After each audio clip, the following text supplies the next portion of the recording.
Sets, reps, HIIT, plates, toning, PR, DOMs. What does it all mean? When you're starting out in the gym and there's all these terms and slang being thrown around, it can get a little confusing. So in today's video, I'm gonna walk you through around 10 or 11 common gym terms that you may hear at the gym.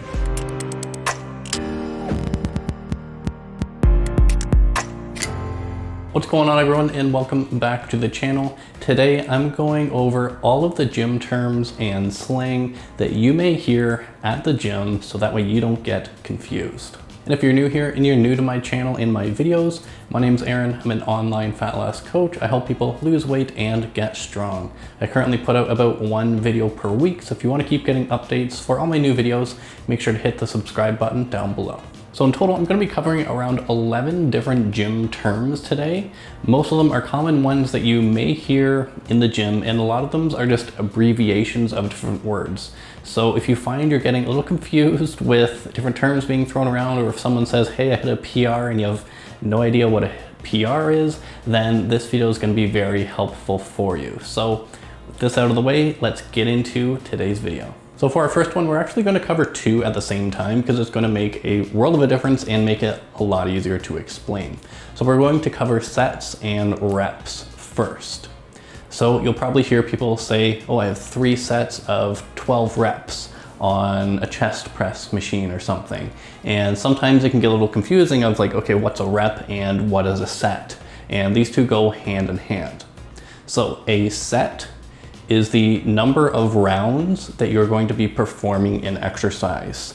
So if you have 3 sets of 12 reps, that means you're going to do a set of 12 reps. Reps are the individual times you are actually like pressing or moving the weight, and then these sets is the round. So 3 sets of 12 would be you do a round of 12 reps on a particular exercise, then you take a rest, then you do another set of your 12 repetitions on that exercise, take a rest, and then you do your third and final set of 12 repetitions on that exercise.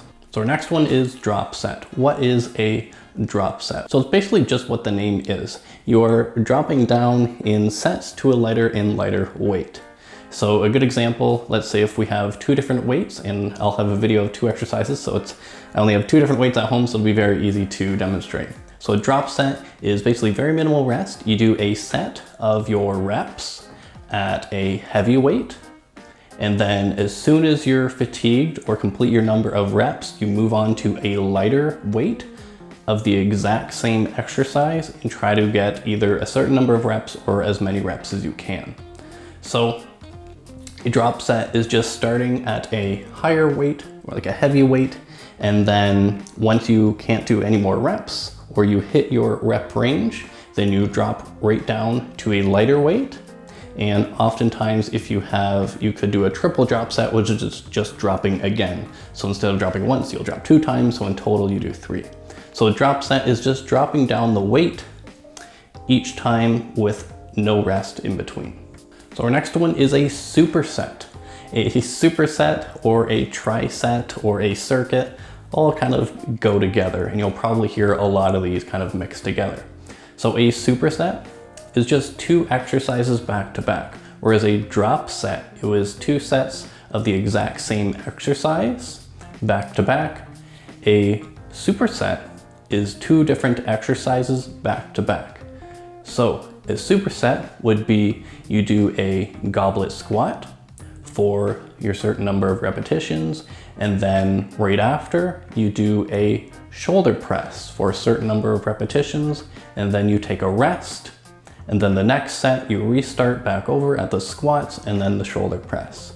So a superset is just multiple sets of multiple exercises, and a triset exactly the same. It's just exercise 1, exercise 2, exercise 3, then you take your rest, and then you repeat all of that as a round.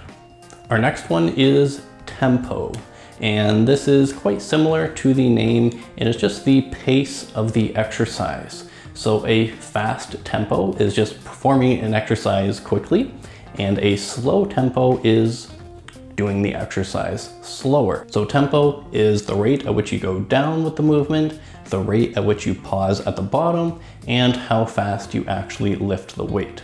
Most often, the variable that you change is either the pause at the bottom or the rate at which you lower the weight. So tempo is just the speed at which you perform the exercise. And this brings us into our next one, which is time under tension, or TUT as an abbreviation. Time under tension goes hand in hand with tempo. So if we have let's say a 3, 2, 1 tempo, 3 seconds down, 2 seconds at the bottom, 1 second to lift the weight, in total, that's 6 seconds. We have 6 seconds of time under tension. So time under tension is just the amount of time you are straining the muscle or working the muscle. Our next one is PR or PB. What does it mean if someone hits a PR or a PB in the gym? It's just a personal record or a personal best. Whenever you hit a weight that you haven't been able to lift before, or run a certain speed or pace that you haven't been able to, it's a personal best. It's something that you haven't accomplished before. So it's a personal record for yourself. So PR and PB are just personal record and personal best. Our next one is DOMS. You'll probably hear this quite often, and you've probably gone through it, but you may not know the term for it. And it's just delayed onset muscle soreness, DOMS. And that's just getting sore after working out. Sometimes it takes a day, couple hours, and you're not always sore initially after a workout. And DOMS is just the muscle soreness that arrives after you work out. Our next one is one that gets thrown out quite a lot, and that is toning. And it's something that really gets, I don't want to say blown out of proportion, but it gets taken the wrong way. So you can't tone a muscle. A muscle either gets larger or smaller. You can't shape how things look. So it's either you're getting bigger or getting smaller. So toning is simply just losing fat while building some muscle mass, or losing fat and then building some muscle mass, and they kind of go together. And toning just means you have more tone in your muscles so you can see the muscle definition more. And toning only occurs through losing some fat so you can see more of that muscle tissue, but also prioritizing muscle growth so you actually have muscles to actually see. So toning isn't really what it is in all the magazines and everything like that. It's just losing fat and building muscle. Our next one is HIIT. What does it mean if somebody is doing a HIIT workout? And no, you're not smacking someone across the head. It's just a interval workout. So it's high intensity interval training, HIIT workout. And it's usually just a very intense circuit or intense workout, usually with higher reps or really fast paced work or really dense work. So a lot of effort in very little time, usually short rest times. So your heart rate is fairly elevated and there's not much rest going on. So a HIIT workout is just a high intensity interval training. So it's doing interval work or sprints, really fast cycling at a very high heart rate. So it's kind of brutal to do. It's not the most fun training in the world, but it can be very effective in terms of losing fat. It can help with building some muscle tissue and just getting in better shape as well. So HIIT training is just high intensity interval training. Our next one you probably hear a lot and might get a little confused by, and it'll probably sound like this: hey, can you grab me that 20-pound plate? Well, what is a plate?